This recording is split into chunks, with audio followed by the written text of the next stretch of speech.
The heavyweight champion returns to showcase his talents in the city which has followed his storied career. Evander Holyfield defends his title in Atlanta.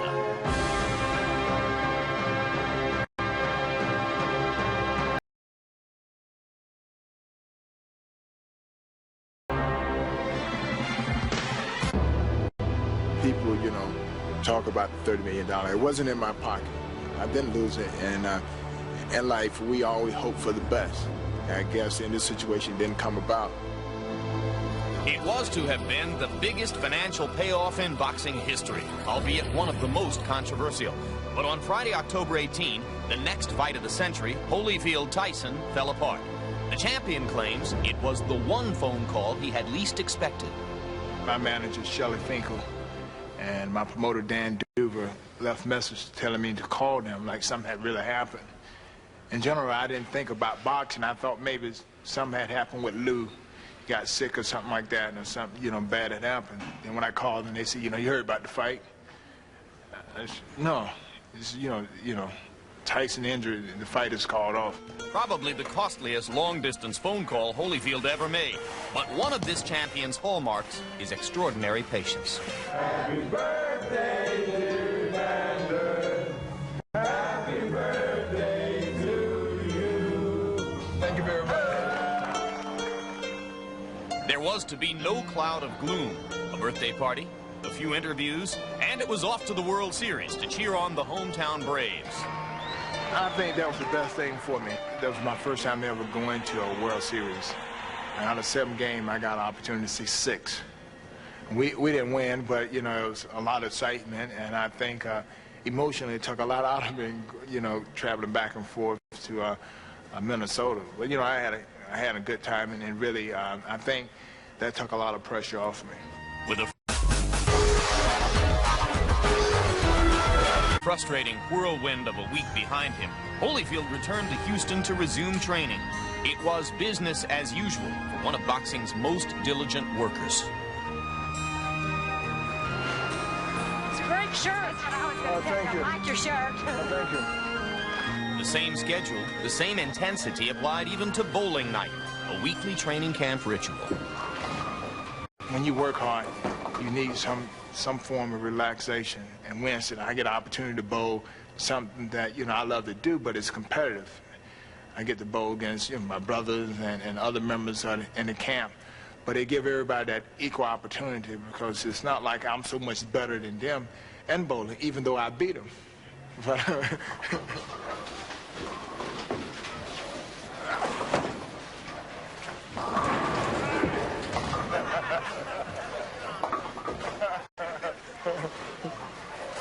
all in the wrist.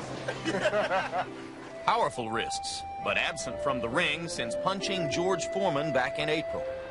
I told him I would like to fight since I'm already in shape, and it's just like going to work and find out that, you ain't gonna get paid. Who want to work and not get paid? And I asked, was it possible for them to find someone that's training now or someone who want to accept the challenge? So now he returns to Atlanta as the undisputed hometown heavyweight champ, and in so doing takes a $25 million pay cut. I was raised there, and it's my hometown, and I truly feel that this is the only opportunity they will probably get to have a heavyweight championship fight in their town. It's a little pressure, but, I look forward to it. So Evander Holyfield's career moves forward, much to the dismay of Don King, Mike Tyson, and their compadres who accuse Evander of ducking Tyson. The champ views it differently. He will fight on his terms and his terms only. They don't get to me, they get to the people. And they have the world and everybody in boxing thinking that Holyfield has lost his opportunity. How can I lose the opportunity when I'm the champion? And, and I trying to tell people, I didn't lose. Here's a man lost his opportunity. I have something that he wants if he really wants it. And why should I have to run behind him and not fight because he got injured? I didn't get injured, and it's not like I lost my chance of lifetime. I haven't lost anything. Especially not his integrity, which may be the most expensive prize in Evander Holyfield's vast portfolio. A champion who sees his job as to fight, not to wait. And now we won't have to wait too much longer. to see Holyfield in the ring for this title defense against Bert Kupper. The World Boxing Council says that if Holyfield loses, its title is vacated. And now there is Bert Kupper live on this, the biggest night of his boxing life. There was a time a few years back when Bert Kupper was enough of a prospect to assume that someday he'd get a title shot. But he told us yesterday that he long ago gave up on that. Watching him, I'm reminded of a one-time unknown challenger named Ron Stander who fought Joe Frazier for the title. Ron Stander's wife said the night before the fight, it's like putting a Volkswagen into the Indianapolis 500. But this guy can fight some. He's like a temperamental, big European car. Sometimes he just goes off the road and decides to stay there, but sometimes he can really go. Well, and you say Gil Clancy, through much of his career, he wasn't beaten in fights, but he gave them away. He lost them himself. That's correct. He has 5 knockouts on his record, but he's never was counted out. He just makes up his mind against George Foreman. He stopped on a stool. I mean, those kind of defeats. But when he wants to take punches and he's determined, as he was against Ray Mercer, you can hit him with anything and you don't get him out of there. He fought a 12-round war with Ray Mercer in which he split Mercer's lip and broke his jaw. Mercer got the decision, but he'll never forget Bert Kupper. That's what got him here. He's won his last 4 fights by knockout. They were not against name opponents, but he's got a name opponent tonight. And here he comes. Hey, inside. Come on. Let's go. Come on.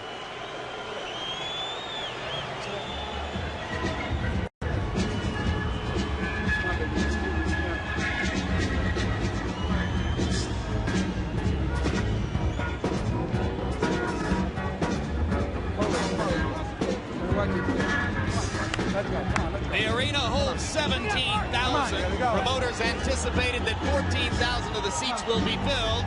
And indeed, if perhaps not quite that many, there is a sizable crowd on hand.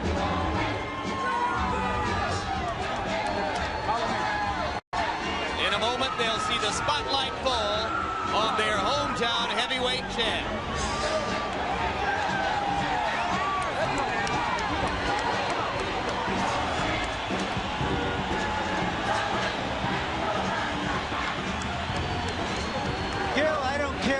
Do in this life, there's nothing like being a conquering hero and coming home. That, especially defending the heavyweight championship of the world.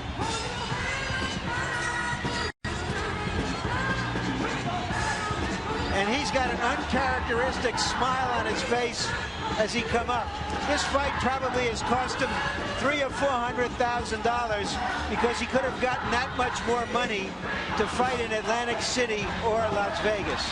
Well, again, he wanted the hometown people behind him, and they're here.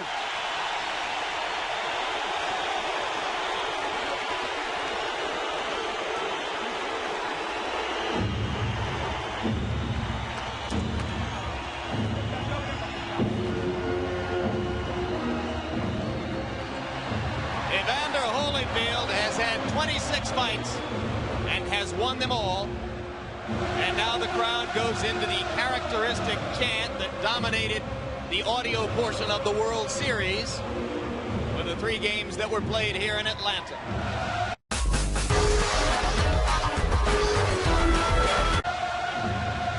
I don't know if it's politically correct anymore to do a tomahawk chop, but it may be the most appropriate place for it because they're looking for Holyfield to use the chop in the ring. And certainly Kupper will be hoping to be brave. 26-0, 21 KOs, the overwhelming majority of those fights in the cruiserweight division. Remember, he only became a heavyweight less than 3 years ago. And we'll look at the tail of the tape, and you will see that among several advantages, one of them is that Evander has a significant height advantage over Kupper, 3.5 inches in his favor. Kupper 5 pounds heavier. Holyfield, the more mature of the 2 fighters, at 29 years of age. I think we should point out here, Jim, that Holyfield really didn't weigh 210 at the weigh-in. He wore his shoes and his sweats on. He's been training for 2.5 of the last 3 months with great intensity. His weight really was down around 2.6 or 2.7. 56th time in a title bout is referee Mills Lейн. And now, ladies and gentlemen, from Atlanta, Georgia, let's get ready to rumble!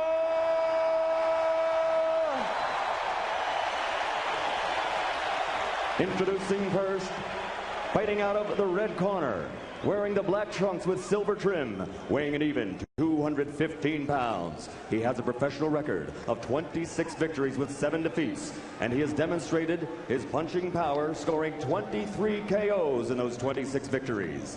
Ladies and gentlemen, ranked number 12 by the IBF, fighting out of Salem, Virginia, the challenger, smoking Bert Kooper.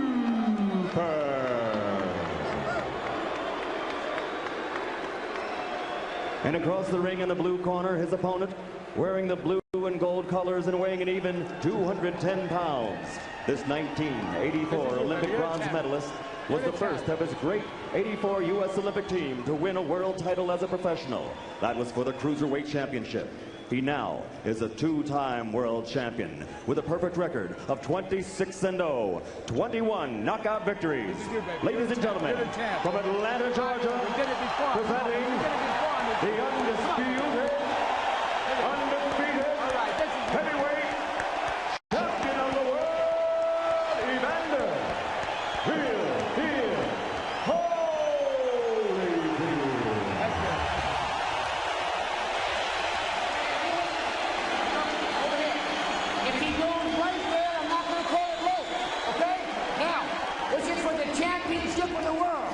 Expect a tough, clean fight. Protect yourself at all times. Any questions here? Any questions here? Let's get it on. Come on. Question in my mind, Gil, since Holyfield looks dry and a little cold, will he come out here and really just take it out of Cooper immediately, let him know he doesn't have a chance to win, or is he going to let Cooper build his confidence? Well, you know, I think this first round is very significant again in front of the hometown people. Maybe trying a little too hard. You have to remember, he hasn't had a fight in 217 days, and Bert Kooper has been an active fighter. And while Cooper has broken a sweat and does look warmed up, Evander Holyfield, as Larry Merchant pointed out, is completely dry. And Holyfield starts out establishing the jab. Cooper throws a long right hand and misses. Evander will not want to let Cooper inside with his face on his chest. That's where Bert is most effective. Good body punches by Holyfield. Cooper loses his balance. He was in serious trouble there for a moment. And Holyfield hit him twice when he got himself straight. Holyfield wobbled him a little bit with that left hook. And he got an uppercut in there too. Cooper is groggy for a second. Holyfield with a chance for an uncharacteristic early knockout. He's not normally that kind of fighter. It's been 6 years since Evander Holyfield scored a first-round knockout, back when he weighed about 180 pounds.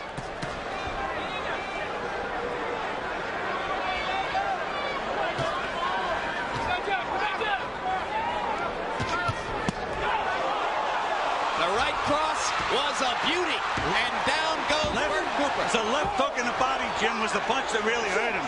After the right hand, he dug a left hook underneath. Beautiful left hook to the body. Long time to go in the first round. Cooper comes over the top with a right, but he left himself open.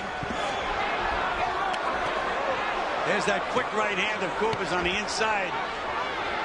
Very effective with that right hand, Cooper. He looks as though his head is clearing. Come on.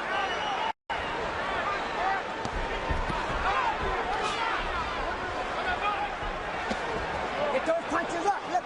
Hey. Get those punches up. Come on. You see a guy go down like a body shot. In this division, you think of Tyson Spinks. Another right hand right on the button, but that time Cooper didn't budge. Come on, Evander. Keep him up. Let's go. Well, Evander is surprising me. He's really not using any lateral movement at all. He's right there. He's fighting with a fighter. And this is what he said he wouldn't do. Next time you go down there, it's going to cost you a point. Evander really didn't like that low blow. Pulled his trunks down even further. Now Cooper is starting to land that right hand over the top. He's gotten it in there twice. Holyfield off balance after missing the right, but he comes back with a left to the body. And Cooper's covering up again. Well, Evander is getting the best of this round, but he certainly is fighting a Cooper-type round. I agree with you, Gil. We all thought that Cooper was a good opponent for Holyfield because he would have to box and move against him as he will against big heavyweights, including Tyson. But he's elected to take the initiative. When you get inside, stay close to him as you can. When you get in there, dig that body.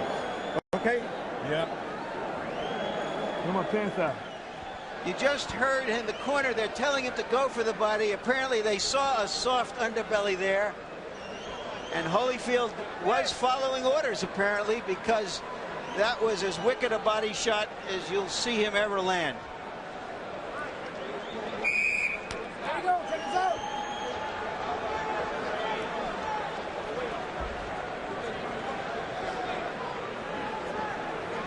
And Larry, you spoke of the accuracy of Holyfield's punching before the fight. He landed 49 of 76 punches, according to PunchStat in round one, 65% connect rate. And give Cooper credit for surviving that. He's come here determined to fight. Of course, some people look at Holyfield Foreman and say, well, Evander doesn't have a heavyweight punching power.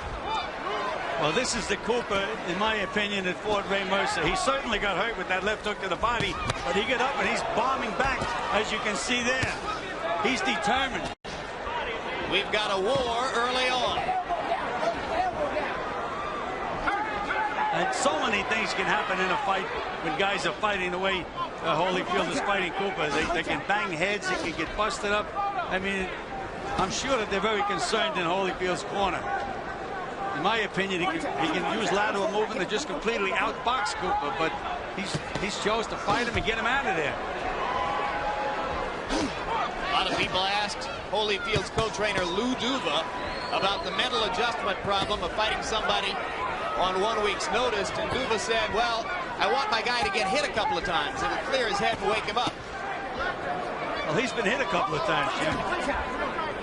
We also have to wonder, Gil, whether this crowd enthusiasm hasn't stirred Holyfield up. Well, that's what we were talking about. He's fighting in front of his hometown fans, and he may be trying to be a little too impressive. He's got nailed with a couple of pretty good punches this round. Holyfield digs a left to the chest. Cooper has landed 2 or 3 straight rights. Well, you know, most Philadelphia fighters are left hookers, but you have to really watch Bert Cooper's right hand. It's a sneaky short right hand. That's one area where he's gotten a lot better. He was almost exclusively a left hooker early in his career. Of course, that was what Frazier was teaching. Right hand to the body by Holyfield. Cooper wobbles again.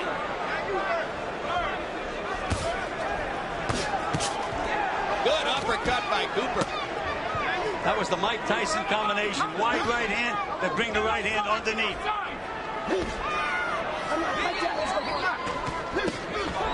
Good left to the body by Cooper inside.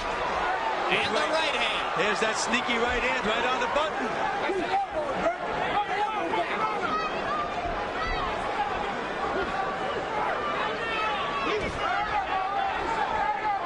Since the knockdown midway through round one, it's been an even fight.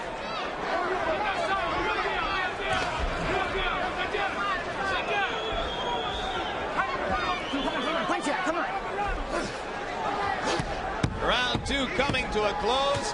Bert Cooper establishing himself. Evander Holyfield banging away.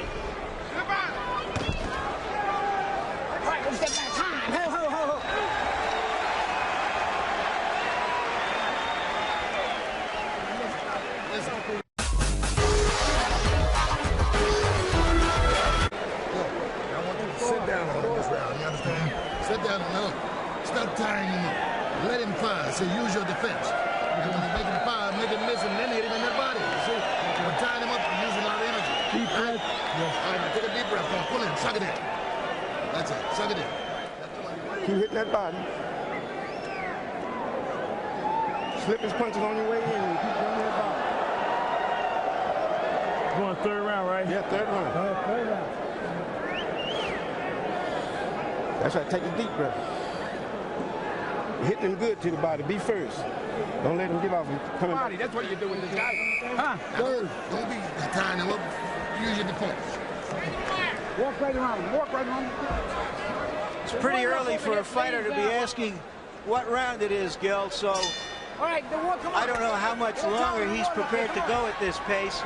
But on the other hand, they're telling Holyfield in his corner play a little bit more defense. Holyfield lands a left hook, and Cooper wobbles again.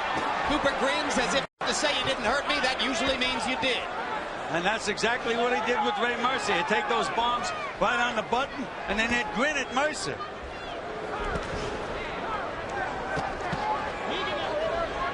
I think Cooper's soft spot is to the body, and I really think that's where Georgie Benton told Holyfield to go to work, to the body. Yeah, the instruction was quit tying him up. You waste a lot of energy that way. Bang to the body instead. Easier said than done when the man puts his head right on your chest all the time. And again, even though Holyfield, in my opinion, is winning the fight, he's fighting Cooper's fight. And there's that sneaky right hand of Bert Cooper's. And Holyfield wobbles in the corner. The champion in trouble. Cooper bangs away. Holyfield almost goes down. Mills Lane's going to call it a knockdown and give him the count. Evander Holyfield floored in the third round by Bert Cooper. And a long way to go. You've got high drama in Atlanta.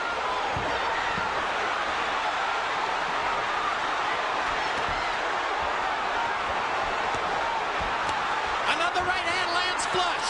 There's that sneaky right hand, Jim. Holyfield in serious trouble. And he's overworking that right hand. A long way to go. Holyfield almost went down again. Holyfield just really doesn't know where he is right now. His head is starting to clear. He's fighting on heart alone right now, Jim. Heart alone is keeping Evander Holyfield up. And Cooper may have punched himself out a little bit with that flurry. Oh, what a right hand by Holyfield. And now it's Cooper who is standing stock still. Oh, what a sensational right cross Holyfield landed to start this rally. But Bert Cooper won't go down. You're looking at one of the memorable rounds. Better watch out and better remember defense. Believe me, right at this moment, anybody can get hit, can go. Holyfield misses the right, Cooper lands. Here comes Evander, though. I just said, one of the memorable rounds in recent heavyweight history. It isn't even over yet. Evander is fighting strictly with heart at the moment, Jim. No brains, no smarts, just trying to outgut the other guy. There's that sneaky right hand again. Bang, right on the Holyfield chin. Evander is wobbling as the round comes to a close.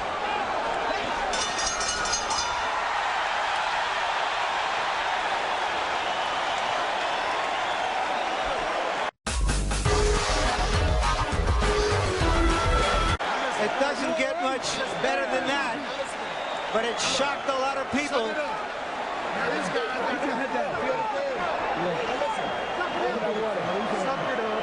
Suck it up. Come on, you got to get under punches because this guy's swinging at your head. Now take your time and use your jab. You understand? But this guy's ready to go. Now you okay?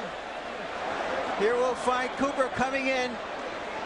Though he was tired, there's the punch that really hurt Holyfield. Paying the price of not fighting the fight he planned for. And here, this is just an example of one man's incredible determination, Gil. He has never been knocked down. Tremendous conditioning, and he took over that round with about a minute and a half to go. But Larry, in a heavyweight fight, one punch by either guy can change things completely around. Well, you saw it happen twice in that round, gentlemen. And there's that right hand. As I say, Bert works that overtime. Look at the will of Evander Holyfield, staring Cooper in the face and pounding away. And what about the will of Bert Kupper? He got nailed with some. He told us yesterday he would never quit again. That's exactly right. He's proven it now. We questioned him about that. Jim took his hat off, said he'd never quit. I guarantee I'll never quit, and he's not quitting. A left hook bomb inside by Cooper slows Holyfield down for a second. For the life of me, I don't know why Evander Holyfield is not using lateral movement and going side to side. He should be boxing. Could he be badly overtrained here? Well, that certainly is a possibility. 3 months in the gymnasium, changing opponents.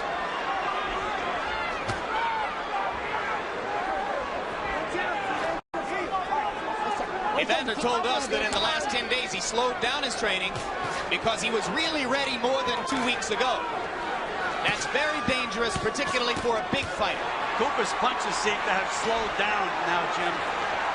I think that right cross in the middle of the last round from Holyfield had a lot. He would be dangerous, Bert Cooper, if he was falling down. There's that right hand again.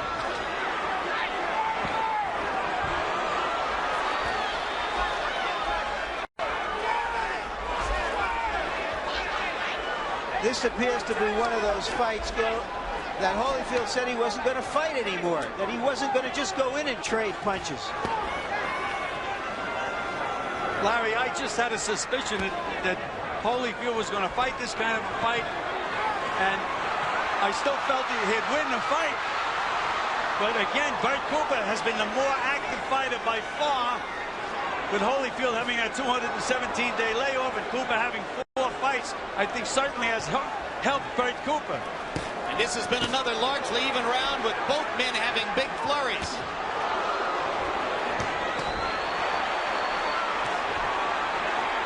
Cooper grinning again. Holyfield lands an uppercut.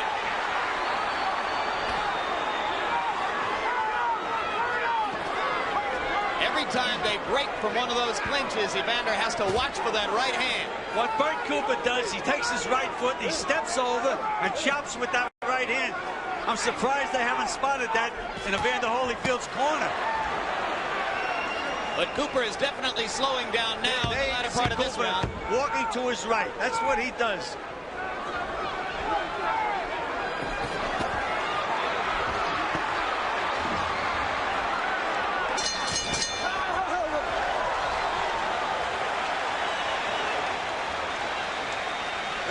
They have a heavyweight fight here every 21 years, but they sure have a good one. Harold Letterman, how do you score it? Larry, 39-36, 3 rounds to 1, Evander Holyfield. The third round, I definitely called it 10-9 Bert Kupper. Even with the knockdown, I thought Evander Holyfield fought back enough from a 10-8 to bring it back up to 10-9 late in the round. So I've got it 3-1, an extra point for Evander in the first round. I'll get him. Wait. Just pick your shot. Pick your shot. Stay close to him. Get some water. You're wearing him down. You're wearing him down. Now just walk around him and punch at him with the right hand, hit him in the body. You have a good defense now. Right back in, baby. Right back in. All right. Now the guy's down.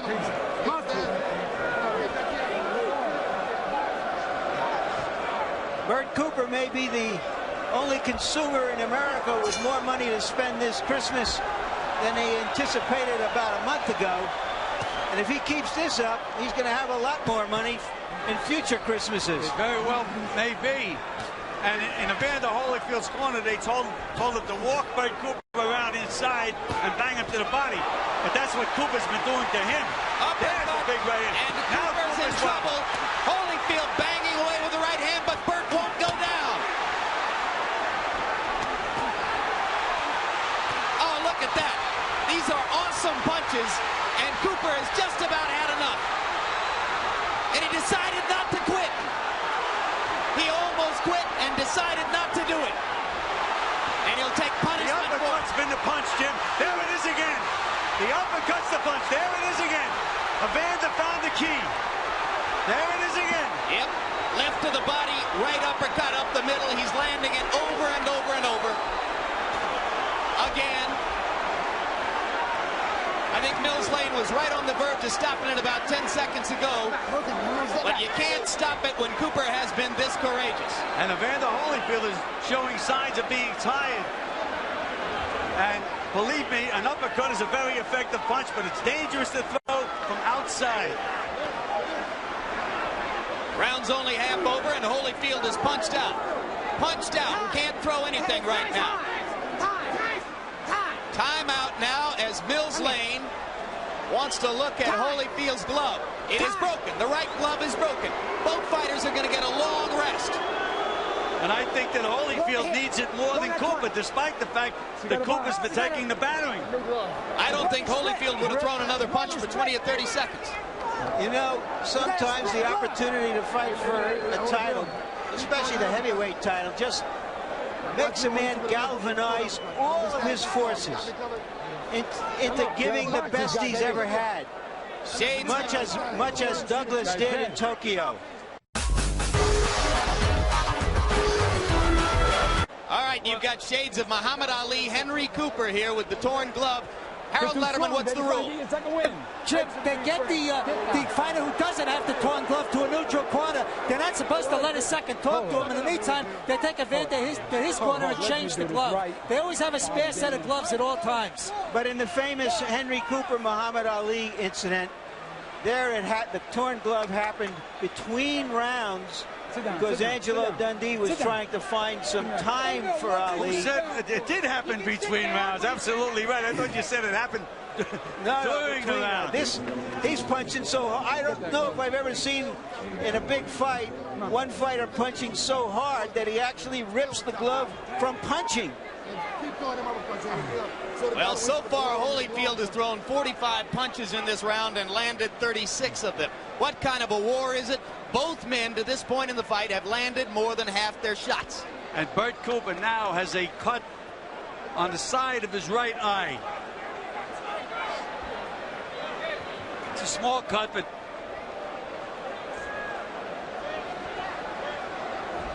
when we resume fighting, there'll be 1:29 left in round number 5. Bert Cooper, Philadelphia fighter, now lives in Virginia.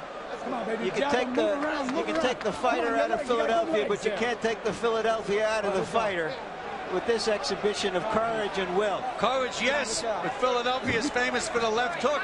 With Bert Cooper, it's been the right hand. Maybe he learned that in Virginia. Could be.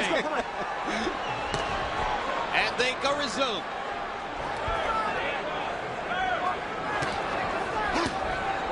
See what he does inside Bert. He takes that right foot, steps over with it, and bangs with that right hand. Well, let's see if Evander remembers to go back to the left of the body and the right uppercut. There it is. There's that uppercut, Jim. He didn't forget. He missed it that time, but he certainly didn't forget it. All right, we'll step back, guys. We'll step back. Here we go. Come on.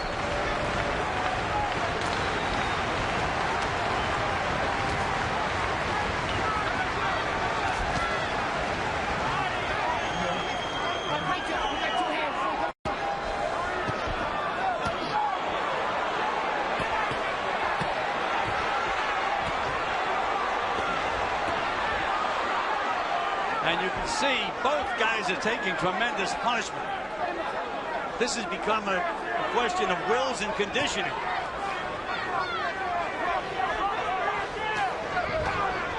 That's what Evander Holyfield should do. Take a step back once in a while. Go side to side to make Bert Cooper miss. Get him up, Evander. Come on. Conventional wisdom is that Evander Holyfield is the best trained, best conditioned heavyweight in the sport and maybe in the history of the sport. But is he overtrained coming into this fight? Cooper lands a left hook, and round 5 comes to a close.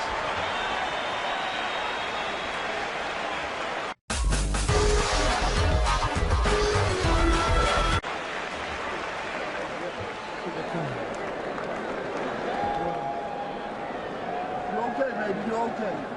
Take your time and pick your shots. Stay inside. Hold head back. Breathe. My cut. Yeah. It's on the eye leg. You're doing all right. You're doing all right, though. Get in there and deep.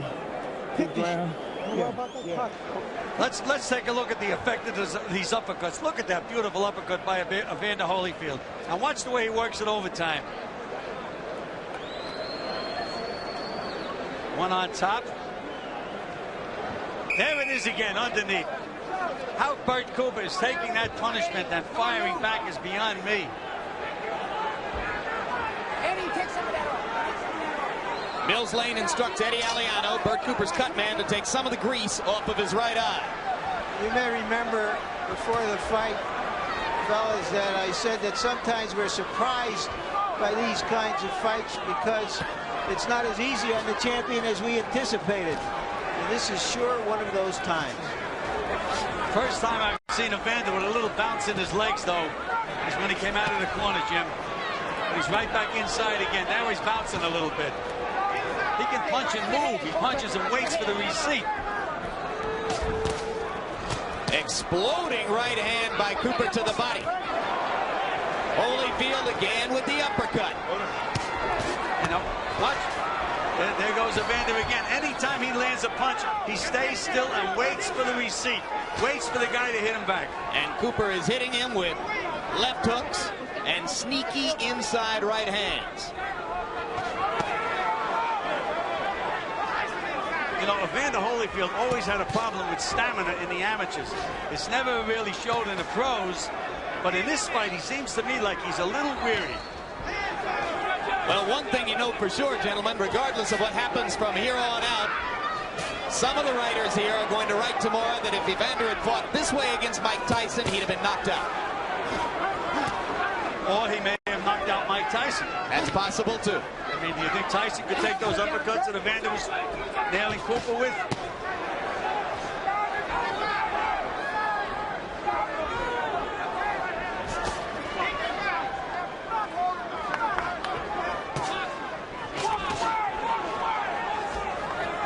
The cut is not opening up on the right eye of Bert Kupper, and I mentioned the name Eddie Aliano. As you watch that cut throughout the fight, remember that Aliano is one of the best, if not the best in the business at closing cuts. That's so important, Jim, to have somebody in there that doesn't panic, knows what he's doing, keeps the fighter in the battle. There's that. Oh, what a right hand. But they're coming fewer and a little more far between.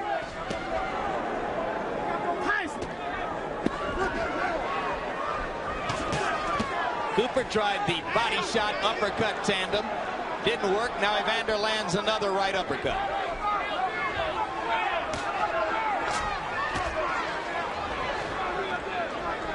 The heart and will of Evander Holyfield. Much celebrated, but tested tonight. Holyfield has not been knocked down since an amateur fight in 1979. He did not go down to the canvas tonight, but it was scored a knockdown by the referee.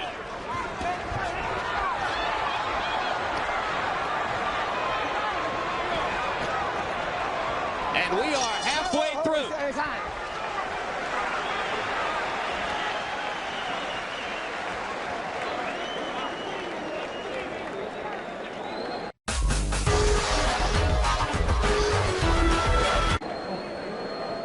Let's go. Hold on.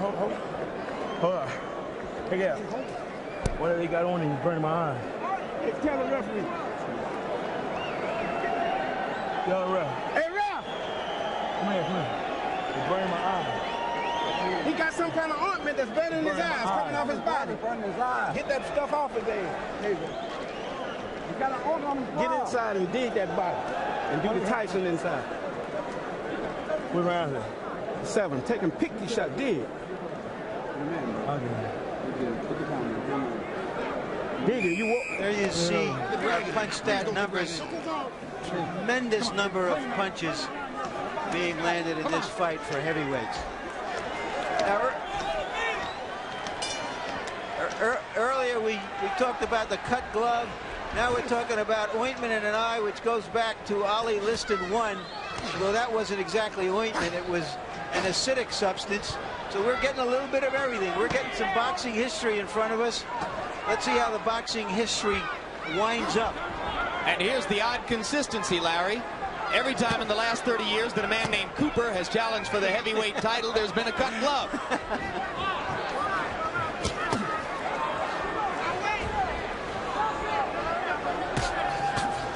Another uppercut.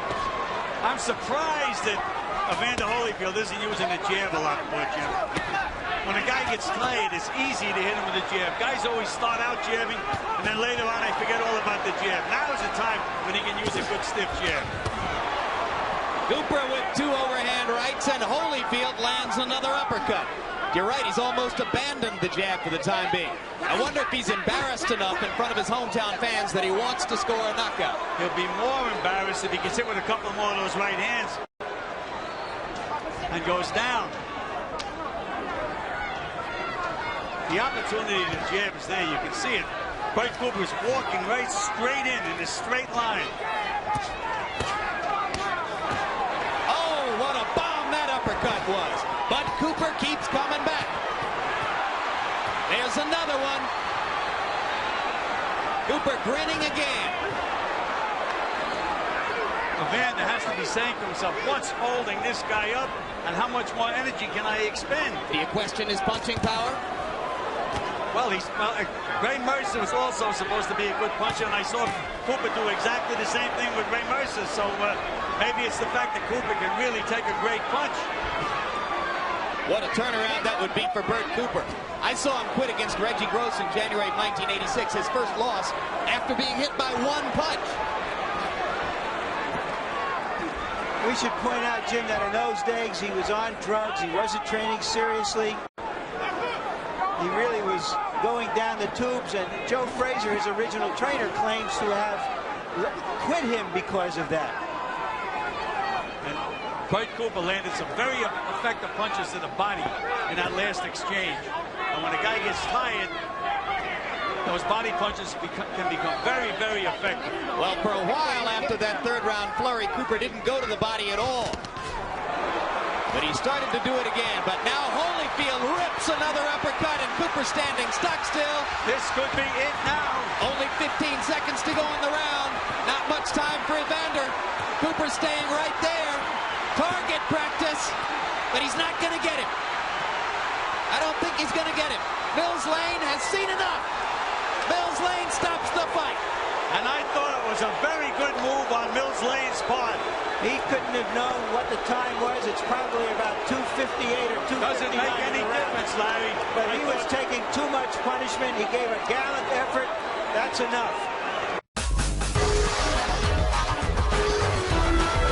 I agree. I thought Mills Lейн did a remarkable job. He stepped in exactly when he should have stepped in. One of the best in the business, Mills Lейн. Well, I'll tell you, if Damiani had been the opponent, we wouldn't have seen this many punches landed if they'd have been here for 50 rounds. They wouldn't have seen as many punches landed if they took the Queen Elizabeth over and fought on the boat all the way over. Well, gentlemen, thank God for Bert Cooper. Although I don't know that Evander Holyfield is saying that right now. What a battle. You know, Jim, in the old days, if a fighter put up a performance like this, the promoter would sometimes be generous and give him a bonus. Do you think that Bert Cooper earned a bonus in this fight? Bert Cooper, who's never made more than 100 grand, is getting 750 tonight. Well, no, he's getting closer to between 4 and 5. Let's take a look at this impressive barrage, this fusillade of hard punches at the end of the round. But his bonus will be the fact that he will get more fights against some of these young heavyweights.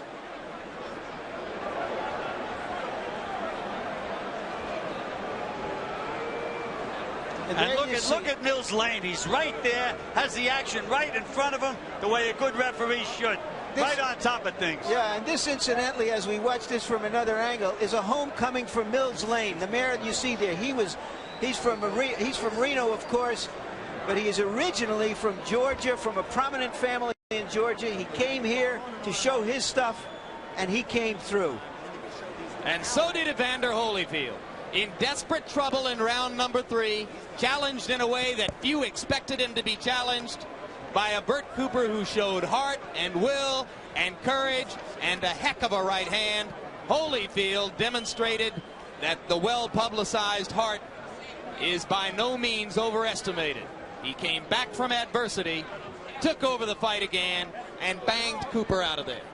Jim, it was just an absolutely great performance by both fighters. You have to remember that Cooper had Holyfield on the edge of right on the brink of a KO. It looked to me that any second Holyfield could go, even after he made that rally back. Cooper was still dangerous, and he still had Holyfield in trouble. And this says it all. Mills Lane with the sympathetic nod to Cooper like, yeah, you were great. But that was it. And right now, let's go to ring announcer Michael Buffer for the official particulars. Ladies and gentlemen, before I give the official time, how about a round of applause for a young challenger here tonight who showed a great amount of courage and fighting heart, Bert Cooper. The official time, referee Mills Lane steps in and stops the bout. 2 minutes, 58 seconds of the 7th round. The winner by TKO, still the undefeated, undisputed heavyweight champion of the world, Evander, real deal, Holyfield.